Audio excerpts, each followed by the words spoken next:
Avez-vous déjà remarqué à quel point le jardinage traditionnel ressemble à une punition sans fin? Chaque année, vous retournez la terre, vous achetez de nouvelles graines, vous passez des heures à planter, tout ça pour voir vos plantes mourir dès les premiers froids de l'hiver. Mais et si je vous disais que tout ce travail est en grande partie inutile? Et si je vous révélais qu'il existe une méthode jalousement gardée par la nature pour obtenir de la nourriture gratuitement, année après année, avec un seul effort initial? Aujourd'hui, nous allons plonger dans le monde fascinant des légumes perpétuels. Je vais vous montrer comment le réfort, la rhubarbe, les asperges et le topinambour peuvent transformer votre potager en une machine à produire de la nourriture sur pilote automatique.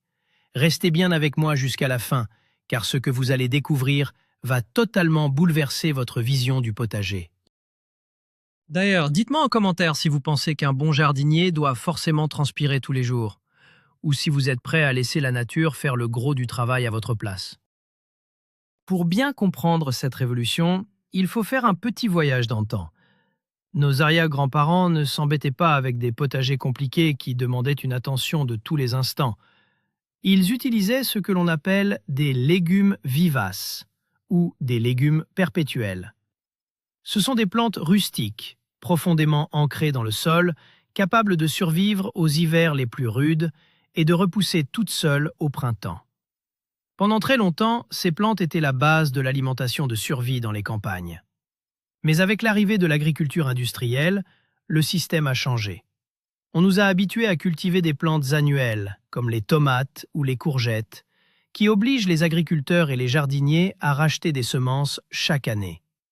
C'est un modèle très rentable pour les vendeurs de graines, mais beaucoup moins pour votre dos et votre porte-monnaie. Heureusement, avec l'essor de la permaculture, ces légumes oubliés font leur grand retour. Ils sont la clé absolue vers l'autonomie alimentaire et le jardinage sans aucun stress. Imaginez un instant un monde où vous n'avez plus besoin de retourner la terre chaque printemps. Un monde où les semis fragiles et les achats de plants coûteux ne sont plus qu'un lointain souvenir. C'est exactement ce que vous offrent les légumes perpétuels. Mais comment ça marche exactement au niveau de la plante? Le secret réside dans leur système racinaire tout simplement incroyable. Contrairement à une tomate ou à une salade qui meurt aux premières gelées de l'hiver, ces plantes stockent toute leur énergie profondément sous la terre. Leurs racines, ou leurs rhizomes, se comportent comme de véritables batteries naturelles rechargeables. Pendant la saison froide, la partie visible de la plante peut disparaître totalement. Vous regardez votre jardin et vous vous dites qu'il n'y a plus rien. Mais sous la surface, la vie continue tranquillement. Dès que les premiers rayons du soleil réchauffent le sol au printemps, la plante puise dans ses réserves pour faire exploser de nouvelles pousses avec une vigueur spectaculaire. C'est un peu comme si vous aviez un abonnement à vie pour des légumes frais sans jamais devoir repayer. Il existe d'ailleurs un mythe très tenace chez les jardiniers qui dit qu'un potager productif demande de se briser le dos tous les dimanches. C'est totalement faux. Regardez comment fonctionne une forêt sauvage. Personne ne plante ni n'arrose et l'abondance est partout. Commençons notre exploration par une plante au caractère bien trempé. Je veux parler du réfort. Si vous aimez les sensations fortes et les saveurs qui réveillent les papilles, ce légume racine est fait pour vous. Le réfort est souvent surnommé la moutarde des Allemands ou le wasabi européen. D'ailleurs, la majorité du wasabi que vous mangez au restaurant japonais est en fait une pâte à base de réfort coloré en vert. C'est dire si son goût est puissant. La beauté du réfort, c'est sa résilience absolue. Vous prenez un simple éclat de racine, vous le mettez en terre à l'automne ou au début du printemps, et vous n'avez pratiquement plus rien à faire. C'est une plante qui ne demande aucune attention particulière. Elle pousse de manière vigoureuse et déploie de grandes feuilles vertes très décoratives. Imaginez que vous puissiez cultiver votre propre condiment épicé, prêt à relever vos sauces et vos viandes, sans jamais avoir besoin d'aller au supermarché. C'est l'illustration parfaite de ce que doit être un potager sans effort. Une fois installé, le réfort devient un compagnon fidèle qui traverse les saisons et les années avec une facilité déconcertante, prêt à vous offrir sa saveur piquante à la demande. Cependant, il y a un secret très important à connaître pour bien gérer leur effort sur le long terme. Et ce secret concerne la manière de le récolter. Beaucoup de gens pensent qu'il faut arracher toute la plante pour récupérer la racine, ce qui obligerait à en replanter une nouvelle. C'est une grosse erreur. Pour garder votre réfort pendant des années, il suffit de dégager délicatement la terre sur un côté de la plante à la fin de l'automne. Vous coupez avec un couteau bien aiguisé les racines latérales dont vous avez besoin pour votre cuisine et vous laissez la racine principale intacte dans le sol. Vous remettez la terre et l'affaire est dans le sac. La plante repartira de plus belle au printemps suivant. Il faut d'ailleurs tordre le cou à un autre mythe qui affirme que toutes les plantes potagères ont besoin d'un sol extrêmement riche et de beaucoup d'engrais. Le réfort, lui, s'accommode de terres assez pauvres et lourdes.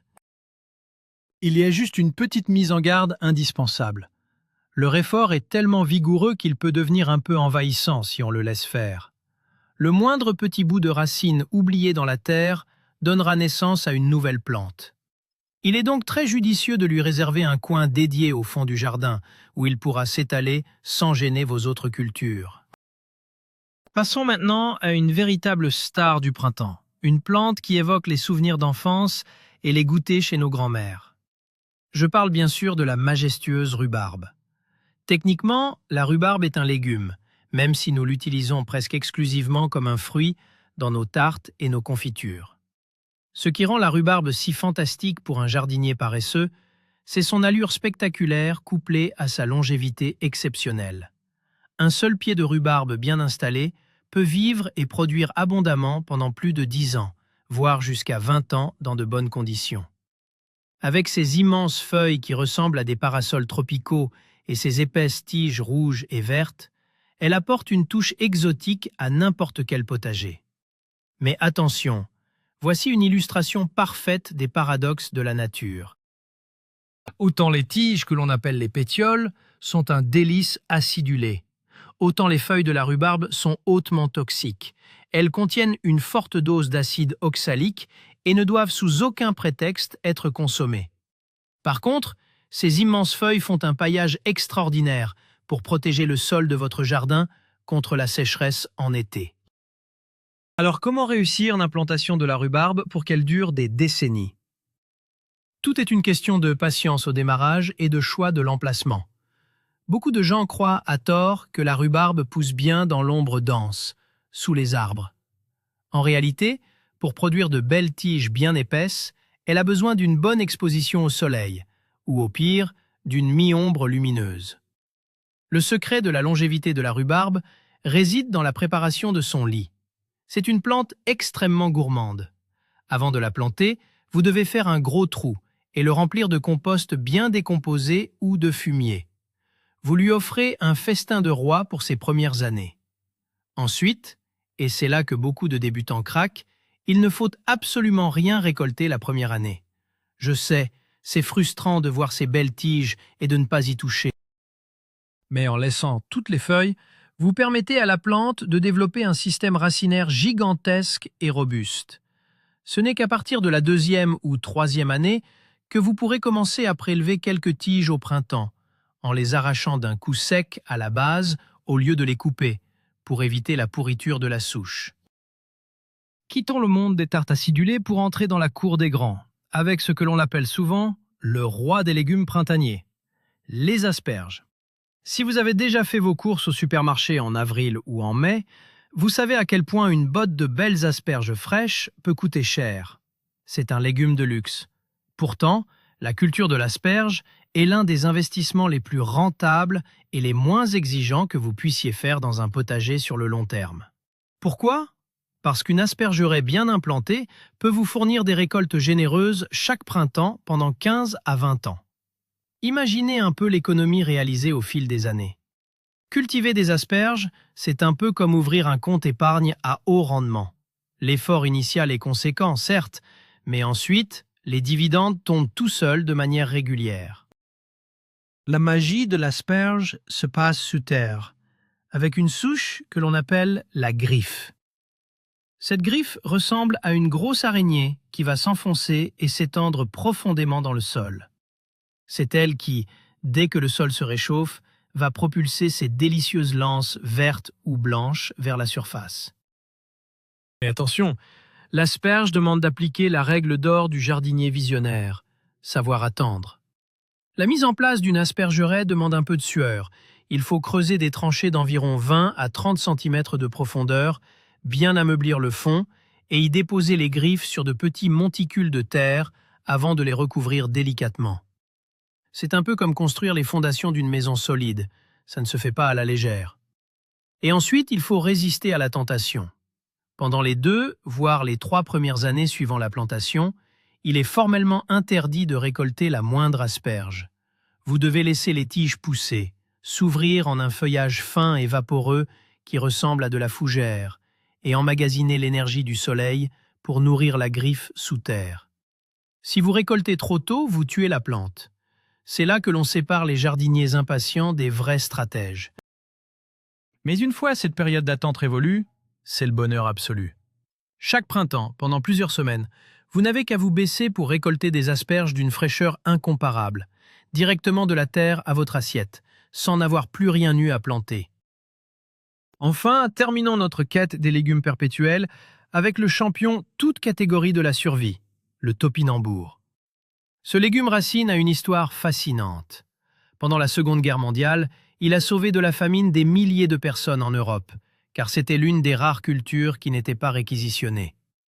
Malheureusement, à cause de cette association avec des souvenirs de guerre et de privation, il a été boudé pendant des décennies. Aujourd'hui, les grands chefs étoilés l'ont remis au goût du jour, et pour cause. Son petit goût subtil qui rappelle le cœur d'artichaut est une pure merveille gastronomique. Mais ce qui nous intéresse le plus ici, c'est son incroyable capacité à pousser absolument tout seul. Le topinambour appartient à la même famille que les tournesols. En été, il produit de très hautes tiges majestueuses pouvant dépasser les 2 mètres de haut, couronnées de jolies petites fleurs jaunes. Sous terre, il multiplie ses tubercules bosselés à une vitesse folle. Si vous cherchez la définition même d'un légume que l'on plante une fois et dont on n'arrive plus jamais à se débarrasser, le topinambour est l'exemple parfait. La culture du topinambour est d'une facilité déconcertante. C'est la plante idéale pour les terres pauvres, difficiles ou pleines de cailloux, où rien d'autre ne veut pousser. Vous enterrez quelques tubercules au printemps, vous les oubliez complètement, et en hiver, une fois que les grandes tiges sont sèches, vous commencez votre récolte. Et c'est là qu'il faut être stratégique. Comme pour le réfort, le topinambour est extrêmement envahissant. C'est presque un mythe de croire qu'on peut l'éliminer facilement d'un jardin une fois qu'il y est installé. Le moindre petit fragment de tubercule gros comme un ongle resté dans le sol donnera naissance à un buisson géant l'année suivante. La meilleure technique est de l'utiliser à votre avantage. Par exemple, plantez-le en bordure de votre terrain pour créer une haie brise-vent végétale et magnifique pendant l'été, qui vous nourrira abondamment tout l'hiver. La récolte se fait au fur et à mesure de vos besoins, de novembre à mars, car le topinambour se conserve beaucoup mieux dans la terre froide du jardin que dans le bac à légumes de votre réfrigérateur. En regroupant ces 4 fantastiques dans votre potager, vous créez une véritable synergie digne des meilleurs principes de la permaculture. C'est la consécration du jardinier qui réfléchit au lieu de transpirer. En cultivant du réfort, de la rhubarbe, des asperges et du topinambour, vous mettez en place une architecture végétale permanente. Leur système racinaire profond travaille la terre à votre place, l'aère et la rende vivante. Comme vous ne retournez plus le sol pour replanter chaque année, vous préservez les vers de terre et tous les micro-organismes indispensables à la fertilité naturelle de votre jardin. De plus, les grandes feuilles de la rhubarbe ou les hautes tiges du topinambour créent des microclimats, font de l'ombre au sol en été et réduisent considérablement vos besoins en arrosage. C'est un cercle vertueux extraordinaire. Vous passez d'un système fragile qui demande des soins constants, des engrais et beaucoup d'eau, à un écosystème robuste et autonome. Le temps que vous gagnerez à ne plus semer, bêcher ou désherber, vous pourrez le passer à simplement contempler la nature, ou mieux encore, à cuisiner les délicieuses récoltes que votre potager vous offrira généreusement année après année. Voilà, Vous connaissez maintenant le secret ultime pour obtenir un potager luxuriant, sans effort et pour très longtemps. Nous avons vu comment le tempérament de feu du réfort, la générosité majestueuse de la rhubarbe, le luxe abordable de l'asperge et la résilience incroyable du topinambour peuvent totalement changer votre façon de jardiner. C'est un véritable changement de paradigme. Vous ne luttez plus contre la nature pour lui imposer des plantes fragiles. Vous collaborez avec elle en choisissant des végétaux taillés pour durer. Fini le stress des semis ratés au printemps. Fini la corvée du bêchage. La vraie liberté, c'est de planter une fois et de récolter pendant 20 ans. J'espère que cette plongée dans l'univers des légumes perpétuels vous a inspiré et vous a donné envie de transformer votre bout de terre en un paradis de l'abondance facile. Un immense merci d'avoir regardé cette vidéo jusqu'au bout. N'oubliez pas de vous abonner à la chaîne et d'activer la cloche pour découvrir encore plus d'astuces pour vous simplifier la vie au jardin. Laissez un gros pouce bleu si vous avez appris quelque chose d'utile aujourd'hui. Et avant de partir, répondez à cette question dans les commentaires. Lequel de ces 4 légumes allez-vous planter en premier dans votre jardin dès cette année? J'ai hâte de lire vos réponses. À très bientôt pour de nouvelles aventures au potager.